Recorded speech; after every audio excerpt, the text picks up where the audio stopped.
오늘 우리에게 주신 하나님의 말씀 창세기 21장 5절부터 7절까지의 말씀입니다. 창세기 21장 5절부터 7절까지의 말씀입니다.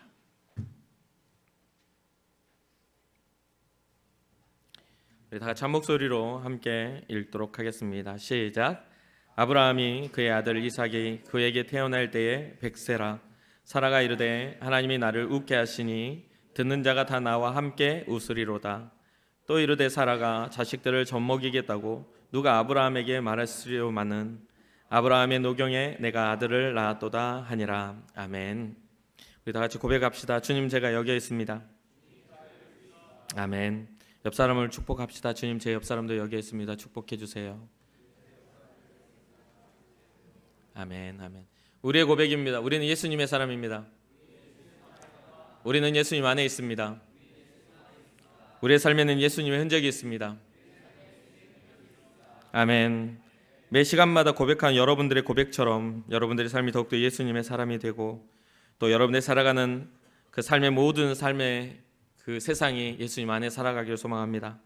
또 여러분들이 앉았다 또 섰다 또 여러분들이 머물렀던 자리에 예수 그리스도의 그 흔적이 남기를 주님의 이름으로 축복합니다. 아브라함의 이야기를 참 긴 시간 동안 하고 살펴보고 있었죠. 그만큼 아브라함이 우리에게 주는 그 영향력과 또한 성경상의 아브라함의 위치가 굉장히 중요한 위치인 것임을 우리가 잘 알고 있어요. 창세기 11장부터 시작해서 25장까지의 기록, 계속 아브라함에 대한 이야기들이 계속 기록되고 있는 것을 보게 됩니다. 우리가 긴 시간 동안 살펴본 믿음의 조상 아브라함에 대해서 우리가 통해 배워야 할 것들은 되게 어렵지 않게 분명하게 성경이 드러나고 있어요. 먼저는 믿음이죠. 아브라함이 가졌던 믿음. 하나님이 갈 바를 알지 못한 상태에서 내가 너에게 지시할 땅으로 가라 했을 때 그것에 대한 의문과 때로는 주저함이 아닌 즉시로 자기의 삶을 정리하고 믿음으로 나아갔던 그 아브라함의 그런 믿음이 가장 큰 우리에게 교훈을 줍니다. 그 믿음과 함께 아브라함이 가졌던 특징은 순종입니다. 믿음만 가지고 있는 게 아니라 즉시로 행했던 그 순종도 우리에게 큰 은혜를 주죠. 그리고 또 하나는 뭐냐면 하나님을 경외하고 또 경건한 삶을 살았던 사람입니다. 언제나 정직한 모습으로 하나님 앞에 나아갔고 또 하나님이 기뻐하실 만한 그런 삶의 모양으로 주님 앞에 자기의 삶을 보여드릴 수 있었던 그런 믿음의 사람이 바로 이 아브라함입니다. 아브라함의 삶에 있어서 소돔 왕의 유혹 앞에서도, 그러니까 메소포타미아 연합군을 이기고서 전리품을 가져왔을 때 소돔 왕의 그 모든 그런 유혹 앞에서도 아브라함은 자기의 믿음, 하나님이 나의 모든 전쟁의 승리자가 되신다라는 것을 포기하지 않고 그 유혹에도 넘어가지 않았던, 그래서 정직함으로 하나님 앞에 날마다 자기의 삶을 보여드렸던 믿음의 사람입니다. 또 아브라함의 특징은 아브라함과 다윗의 자손 예수 그리스도의 세계라라고 말하는, 우리 이 땅 가운데 오늘날 우리의 구원자 되신 예수 그리스도의 조상입니다. 구원자 예수 그리스도의 조상으로서 아브라함의 믿음의 시작은 인류 구원의 가장 큰 시작점, 시발점이라고 할 수 있겠습니다. 그리고 또 하나, 살아계신 하나님을 확증했던 사람, 그리고 또 죄악 가운데 있었던 사람들을 위하여 대변하여 중보하였던 믿음의 사람이기도 합니다. 그러한 아브라함의 믿음의 흔적을 통해서 우리는 예수 그리스도의 복음의 능력을 맛보게 되었고, 또한 그런 믿음의 모양을 통해서 우리가 어떻게 하나님을 신뢰하고 믿어야 하는지를 정말 정답지로 배울 수 있는 그런 귀한 사람입니다. 아브라함의 이야기가 이제 끝나가고 이제 이삭의 이야기가 시작되지만 사실 이삭의 이야기는 성경상에 길게 기록되지 않습니다. 정말 평범하게 살다가 정말 별 어떤 특이점 없이 살다가 몇 가지 특이점 이외에는 그게 없이 살다가 가는 사람으로 기록이 돼요. 그런데도 불구하고 이삭의 이야기는 성경상에 빠져서는 안 되는 그런 이야기이고 사람이죠. 그 이유는 아브라함이 믿음으로 주님 앞에 반응했을 때 이 이삭은 아브라함에게 행하신 약속하신 하나님의 언약의 약속의 증거이기 때문에 이 이삭은 빠져서는 안 되는 사람입니다. 아브라함이 75세 때 고향 땅을 떠났죠. 그리고 25년이 지난 100세에 이 이삭을 얻게 되는 그런 상황에, 이 이삭은 전적인 하나님의 은혜 가운데 우리에게 주시는 하나님의 은혜를 대표하는 그런 사람이기 때문에 이삭의 이야기는 굉장히 중요합니다.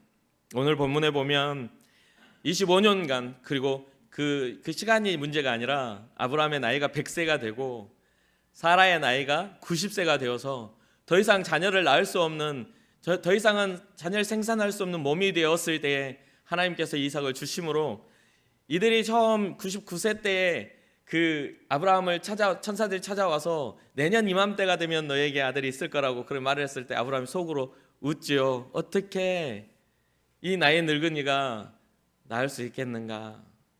나중에 사라도 문 밖에 서서 천사의 말을 들으면 또 웃지요. 그때 천사가 왜 웃냐라고 물어보니까 저 안 웃었어요 이렇게 이야기할 때, 아니다 네가 웃었다라고 이야기를 해요.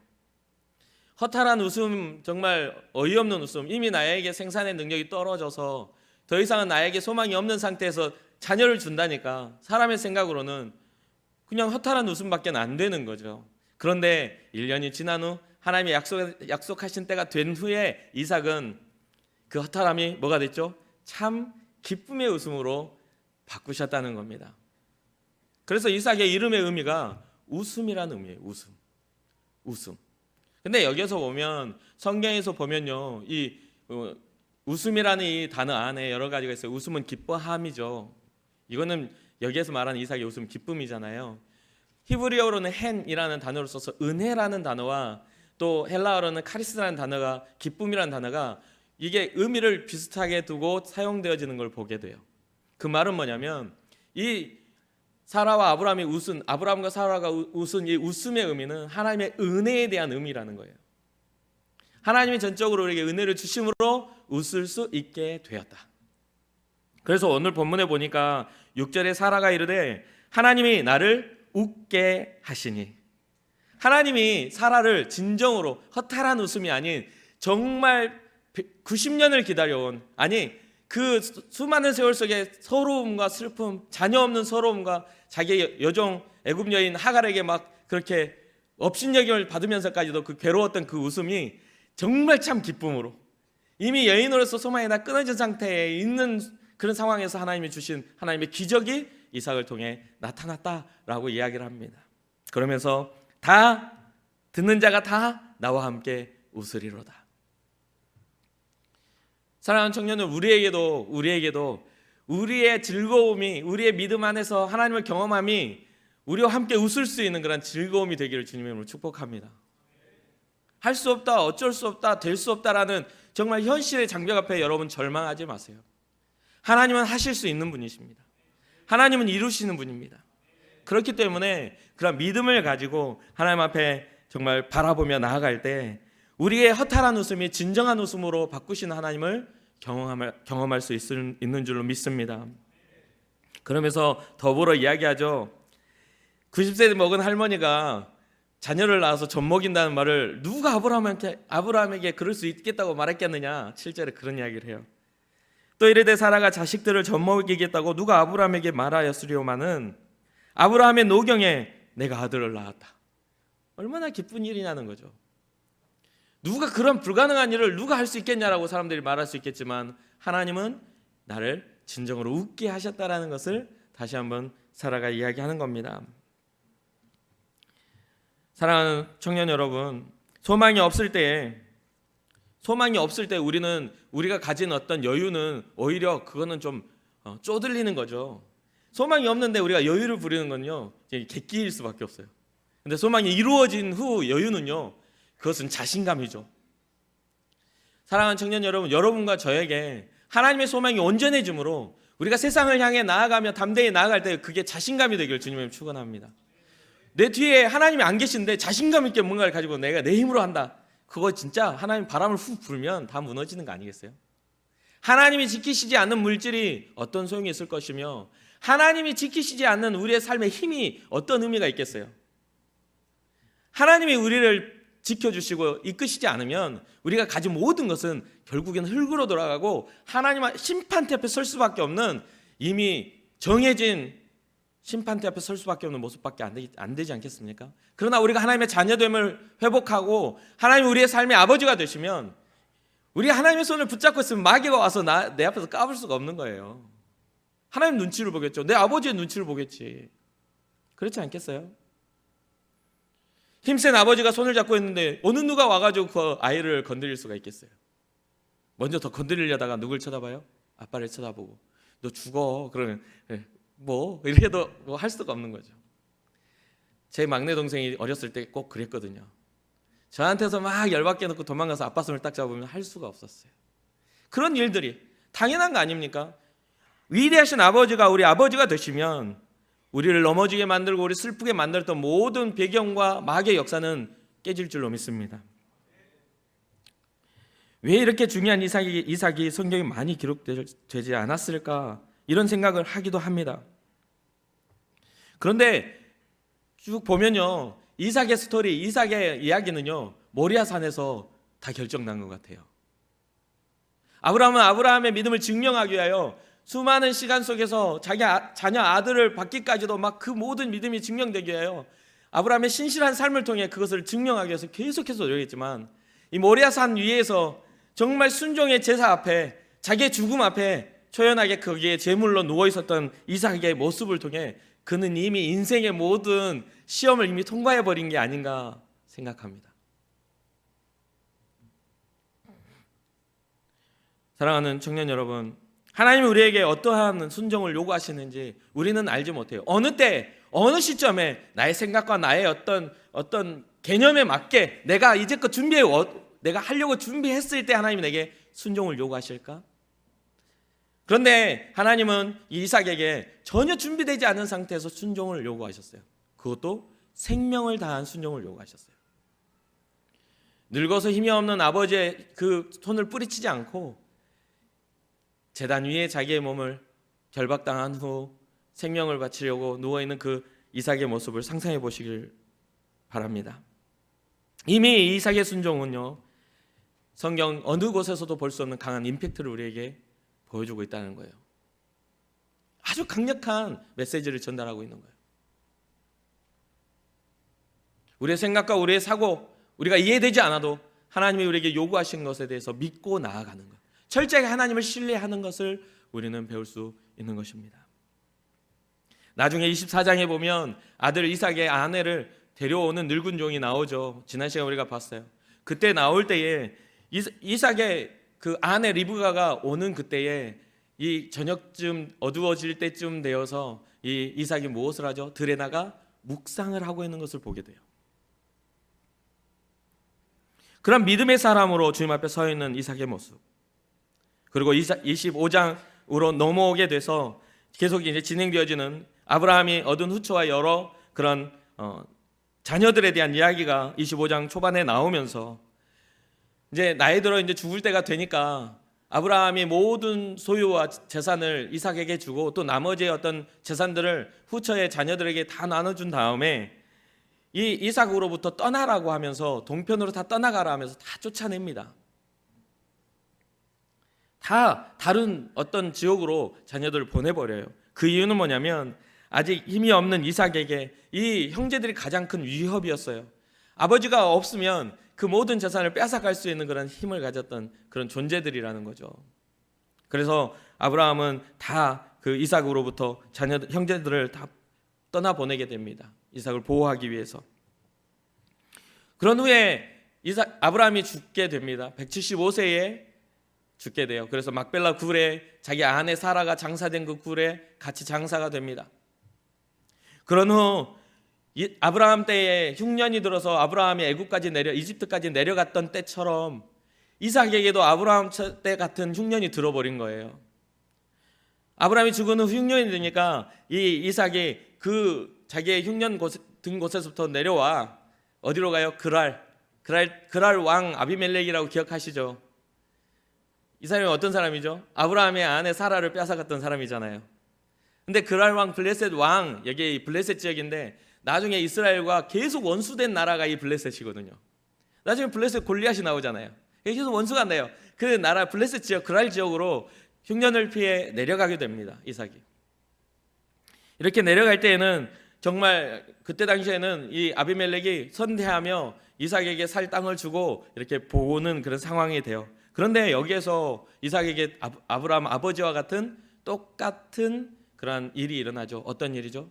자기 아내 리브가가 아름다운 이유로 당신이 나의 누이라고 말하자. 그 이유가 뭐라고요? 전에도 아브라함이 그것 때문에 자기 아내 사라를 누이라고 속였던 것처럼 이 똑같은 이유예요. 아름다운 여인을 보면 이때 당시에는 나를 죽이고 남편을 죽이고 빼앗아갈 수 있기 때문에 누이라고 해서 우리의 생명을 지키자. 그렇게 했는데 결국 뭐 뺏기고 뭐 이런 이야기는 나오지 않는데, 누이라고 했는데 이삭과 리브가가 서로 끌어안는 모습을 아비멜렉이 본 겁니다. 그래서 깜짝 놀라서 너 무슨 일, 어찌된 일이냐, 네 여동생이라고 해놓고 왜 이런 행위를 했느냐라고 하니까 이 이삭이 아브라함이 했던 이야기가 똑같은 이야기를 해요. 내 아내의 아름다움의 이유 때문에 내가 죽임을 당할까봐 내 아내를 누이라고 이야기한 겁니다 라고 이야기를 해요. 그러니까 아비멜렉이 깜짝 놀라면서, 전적이 있잖아요. 깜짝 놀라면서 그날 블레셋 지역에 사는 사람들에게 이삭의 아내를 범한 자는 죽여버리겠다. 성경이 그렇게 기록을 해요. 이삭의 아내를 탐하는 자는 내가 가만두지 않겠다. 건드리지 마라. 이삭의 아내다, 누이가 아니라 이야기를 해요. 시대적 상황이지만 힘이 없는 자들의 생존 본능에 불과합니다. 여기서 보면 시대적 상황이에요. 이삭이 오랫동안 그 이후에 그랄 지역, 이 블레셋 지역에 거주하게 돼요. 그런데 여기 본문에 성경에 보면 하나님이 이삭을 복을 주셔서, 이름이 우리나라 그 벼이삭처럼 이삭이요 그랬는지 몰라도 농사를 지었는데 100배의 열매를 맺게 됩니다. 성경이 그렇게 기록해요. 많은 열매를 맺어요. 그래서 100배가 되니까 어떻게 되죠? 이때 당시에 식량은 군대를 양성할 수 있고 사람이 많이 살 수 있는 그런 어떤 힘이기 때문에 점점 더 오랫동안 거주하는 상황 속에 이삭의 세가 강해지게 돼요. 100배의 복을 주시니까 오늘날에도 100배의 열매 맺기가 쉽지가 않은데, 하나를 심어서 100개를 열매를 맺고 한 가마니를 심으면 100가마니를 그걸 맺어야 되는데 오늘날 쉽지 않지 않습니까? 근데 100배의 열매가 되니까 점점 힘이 세지는 거예요. 그러니까 이 블레셋 지역의 사람들이 시기하게 돼요. 성경에 보면 양과 소와 종들이 많은 모습을 보고 시기했다라고 이야기합니다. 그러면서 블레셋 사람들이 그 시기하는 마음으로 이 그랄 지역에 아브라함이 와서 살 때 파놓았던 그 우물이 있는데, 이 이삭이 그곳에서 이렇게 살고 있으니까 그 우물을, 흙을 다 메워버려요. 그러니까 이삭이 그 메운 것에 대해서 다투고 막 싸우는 그런 거에 대해서 다투지 않고 다른 곳에 가서 다시 우물을 팝니다. 그럼 물이 또 나오는 거예요. 물이 잘 안 나와야 돼. 물이 흔한 지역이 아니에요. 그렇기 때문에 그 물이라는 것이 힘이 되고 뭔가 농사를 짓고 뭔가 또 육축업을 하는 그들에게 힘이 되는 건데, 그 가서 파면 물이 또 나오는 거예요. 그러면 또 그랄 지역에 있는 사람들을 보내요. 나중에는 시기하여서 이삭이 피해서 그랄 골짜기 쪽으로 가게 되죠. 중심과 아비멜렉이 아는 것을 볼 만큼 가까운 곳에 살고 있었던 이삭이 이제는 외곽 지역으로 가게 된 거예요. 그렇게 돼가지고 거기를 갔는데, 그때 당시에도 아브라함이 그 우물을 팠던 그 자리가 있는데, 이삭이 그 아브라함 아버지가 팠던 그 자리를 다시 파니까 물이 다시 터지기 시작합니다. 거기에서 뭐라고 하냐면 물의 근원이 터졌다라고 성경이 기록해요. 그럼 엄청난 물이, 많은 물이 콸콸콸 쏟아진 거예요. 그러니까 그랄 사람들이 또 시기해가지고 그랄 목자들이 와가지고 이삭의 목자들과 다툼을 일으킵니다. 다툼을 일으켜요. 그런데 이 다툼을 일으키는데 이 이삭이 어느 정도로 강대하죠? 블레셋 그랄 사람들이 시기할 만큼 거대한 어떤 부를 이루고 강대해졌기 때문에 싸울 수도 있는데, 싸우지 않고 또 다른 곳으로 옮겨가서 또 우물을 파요. 그러니까 또 우물을 파면 또 물이 나와요. 그러면 또 쫓아와가지고 또 다투는 거야. 그래서 또 우물을 파는 거예요. 그러다가 결국에는 이삭이 어디로 가냐면 브엘세바라는 곳으로 가요. 이게 바로 이 브엘세바라는 이 지명 자체가 이스라엘의 근본적인 어떤 그런 지명을 지칭할 만큼 대표적인 아브라함이 거주했던 지역이죠. 브엘세바가요. 그 브엘세바 그곳은 가나안에서 이 아랫 지역으로 그 경계에 있을 만큼 아주 밑에 있는 지역이에요. 그래서 피해서 그랄 골짜기에서 자기의 근거지였던 곳으로 다시 돌아가게 되는 거죠. 그런데 그렇게 하다 보니까 어느 상황에서 가게 되냐면 이 블레셋 사람들이 계속 괴롭혀가지고 자기 본고지로 다시 돌아간 거예요. 계속해서 목자들이 와서 괴롭혀서 배척을 하니까 오게 됐어요. 그런데 가만히 보니 이삭이 굉장히 점점 강대해지고 커지더라는 거예요. 가만히 보니 그랄에 있는 아비멜렉이 보니까 점점 힘이 세지는 거야. 그러니까 어떤 현상이 일어나냐면 겁이 난 거예요. 겁이. 우리가 괴롭혀서 저기로 갔는데 저가 딴 마음을 품고 우리에게 쳐들어오면 우리가 다 당하겠다. 겁이 난 거예요. 이삭이 절대 힘이 없어서 물러선 게 아니라 이삭은 굉장히 온유한 자였고 화평케 하는 자여서 그냥 물러선 거예요. 힘이 있음에도 불구하고 그것에 대해서 다투지 않은 사람입니다. 그래서 창세기 26장 26절부터 29절까지 이삭이 약속했던 가나안 이 브엘세바로 옮기게 된 상황에서 그랄 왕 아비멜렉이 자기의 친구와 또한 군대 장관을 데리고 이삭에게 화친을 하기 위해서 이삭을 찾아오는 사건이 나타납니다. 그러면서 왜 찾아오게 되었는지를 여기 기록을 해요. 뭐라고 기록하냐면 아비멜렉이 그 친구 아우삿과 군대 장관 비골과 더불어 그랄에서부터 이삭에게로 온지라. 이삭이 그들에게 이르되 너희가 나를 미워하여, 이삭이 하는 말이 너희가 나를 미워하여 나를 떠나게 하였거늘 어찌 내게 왔냐. 여기에 이 갈등이 보이죠. 너희가 미워해가지고 날 떠나게 만들어놓고 날 괴롭혀서 떠나게 만들어놓고 왜 찾아왔느냐라고 이야기를 해요. 그러니까 이 28절과 29절에 아비멜렉의 이야기가 이삭이 가지고 있는 어떤 복을 받았는지를 드러내는 이야기를 해요. 무슨 말을 하냐면 그들이 이르되 여호와께서 너와 함께 계심을 우리가 분명히 보았으므로. 위대한 신 여호와가 너와 함께 있음을 우리가 보았다. 그럼 무엇을 뜻하죠? 신이 함께 있는 걸 보니까 이들의 마음에 뭐가 생겨요? 두려움이 생긴 거예요. 두려움이. 우리 사이 곧 우리와 너 사이에 맹세하여 너와 계약을 맺으리라. 너는 우리를 해하지 말라. 이는 우리가 너를 범하지 아니하고 선한 일만 내게 행하여 네가 평안히 가게 하였음이라. 그러면서 하는 말이 뭐라고 하냐면 이제 너는 여호와께 복을 받은 자니라. 사랑하는 청년 여러분, 우리에게도 이러한 증거가 있기를 주님으로 축복합니다. 주님을 소망합니다. 정말요. 우리가 우리의 어떤 힘을 과시하고 힘을 내서 다툼을 일으키고 해서 우리의 삶의 본질이 증명되는 게 아니라 누군가 나를 괴롭히는 자라 할지라도 우리의 삶이 잘되고 풀려지고 정말 위대하신 하나님이 우리와 함께 동행하심을 나타낼 수 있는 증거가 우리 가운데 있기를 소망합니다. 우리의 힘으로가 아닌 하나님이 우리를 보호하시는 은혜가 우리로 하여금 우리의 믿음을 증명하고 우리의 삶의 가치를 증명하고 하나님이 기뻐하시는 사람임을 다른 이로 하여금 깨닫게 하는 그런 은혜가 있기를 소망합니다. 그래서 여기서 말하는 건 그랄에서 우물을 팔 때마다 그 우물에 대한 목자들의 시비가 단순하게 그 목자들의 의미가 아니었음을 블레셋 왕 아비멜렉이 와서 알게 되는 거죠. 이삭이 하는 말이 너희가 나를 괴롭혀가지고 쫓아냈지 않냐 라고 하는 게, 그러니까 목자들의 시비가 아닌 그랄 지역에 있는 아비멜렉의 시기로 인해 그런 분쟁들이 계속 일어난 거예요. 그때 당시 만약에 부딪혔으면 힘 약한 자는 누군가에게 정복당하고 모든 걸 빼앗길 수 있는 상황이었지만 이삭은 자기가 힘이 있음에도 불구하고 분쟁하지 않고 자기 지역으로 돌아왔던 것이죠. 얼마나 고달팠을까요?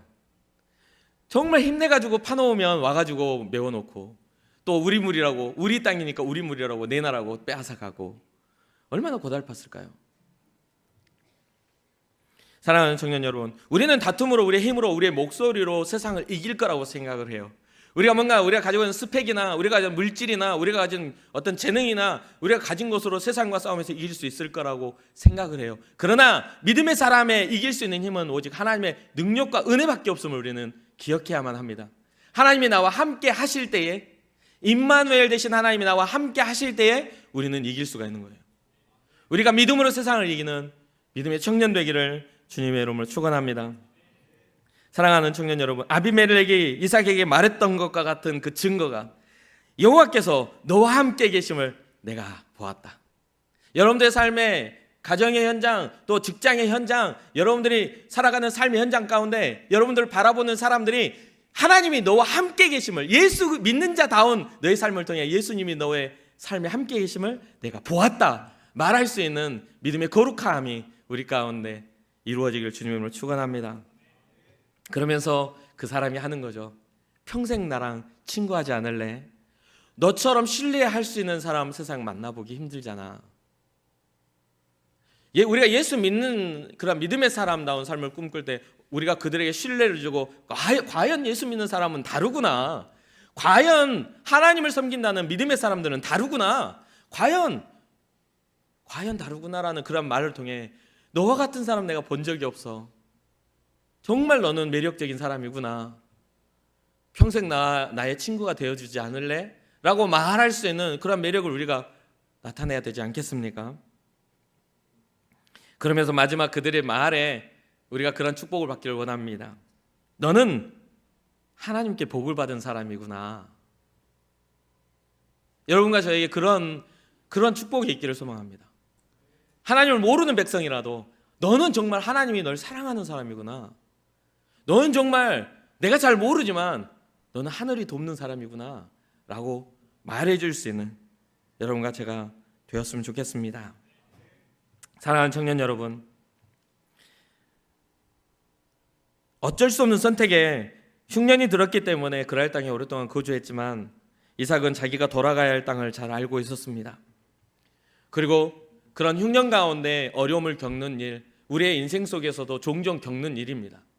이삭이 겪었던 그런 어려움과 같은 일이 우리에게도 우리의 마음의 곤고함을 통해 때로는 그 회의감이 물밀듯 밀려오고 공허한 그런 감정과 또한 어떤 의미를 부여하지 못할 만한 그런 서글픈, 세상 말로 하면 우울증과 같은 그런 물밀듯 밀려오는, 괜히 앉아있는 눈물이 나고 괜히 앉아있는데 서럽고 괜히 앉아있는데 굉장히 내 마음에 마귀가 속삭이는 그런 음성처럼 들릴 때에 그 모든 것들, 그러한 것들이 모든 그러한 어려움들이 삶에 노출되어 있을 때에도 우리 하나님은 변함없이 우리를 바라보시며 우리에게 정말 좋은 것들을 주시기 위하여 항상 함께 동행하고 계심을 믿으시기를 소망합니다. 어려운 일이 생겼을 때 그 어려움을 주는 사람에 대해서 다툼으로 그 일을 해결하는 게 아니라 예수 그리스도가 죄를 위하여 십자가를 지심으로 하나님과 우리와의 막힌 담을 화평으로 화목하게 하셨던 것처럼 우리 믿는 자들의 삶의 모습이 평안하게 하고 화평하게 하는 그런 믿음이 여러분과 저에게 믿음의 증거로 나타나기를 소망합니다. 오늘도 우리는 우리의 목마름을 해결하기 위하여 새로운 우물을 찾아다닐 수도 있습니다. 그러나 하나님이 우리와 함께 하신다면 새로운 우물, 우리의 생명이 될 만한 그 물이 터져 나올 줄로 믿습니다. 하나님이 우리와 함께 하시면 우리가 가는 곳곳마다 샘솟듯 흐르는 성령의 생수의 강이 우리의 복중에서 흘러나올 줄로 믿습니다. 하나님께서 기뻐하시는 삶을 위하여 우리가 현실 가운데 신실함으로 끝까지 인내로서 우리의 신실함을 주님 앞에 보여드릴 수 있다면 우리에게 하나님의 역사가 이삭에게 함께 하셨던 그 역사가 우리에게도 함께 하실 줄로 믿습니다. 말씀을 마무리하겠습니다. 이삭에 대한 기록은 많지 않습니다. 그러나 그가 남긴 믿음과 그가 남긴 순종의 본은 우리에게 너무나 큰 흔적으로 아주 거대하게 자리 잡고 있습니다. 그래서 이스라엘의 민족을 이야기할 때, 하나님의 언약이 성취되어짐을 이야기할 때 아브라함과 이삭과 야곱이 하나님, 정말 짧게 기록되어 있고 오히려 늙은 종의 기록과 비슷할 정도로 별 차이가 안 나는 그 짧은 기록이거든요. 그럼에도 불구하고 하나님의 언약이 성취되어짐에 이삭의 이름은 굉장히 위대하고 거대한 이름으로 기록되고 있는 것입니다. 결국 구약 가운데 나타난 예수 그리스도의 모형으로 이삭을 이야기하기도 합니다. 순종의 도를 보이시며 죽기까지 순종하셨던 예수 그리스도처럼 이삭의 본이 그렇게 보여주고 있는 것이죠. 우리의 삶에도 하나님께서 웃게 하시는 그런 기적의 일들이 우리 가운데 있기를 소망합니다.